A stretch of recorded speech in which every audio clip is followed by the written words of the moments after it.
பிடிச்சிருக்கேன் பாருங்க, நல்லா பாருங்க, பாருங்க பாத்தீங்களா?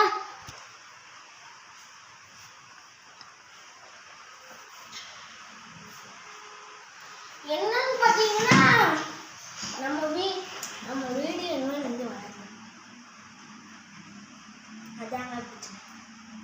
ஸோ ஆக்சுவலாக என்னன்னா தெரியல, அதை பண்ணிட்டு வச்சுக்கோங்க. கஷ்டப்பட்டு தான் வீடியோ போடுறோம்.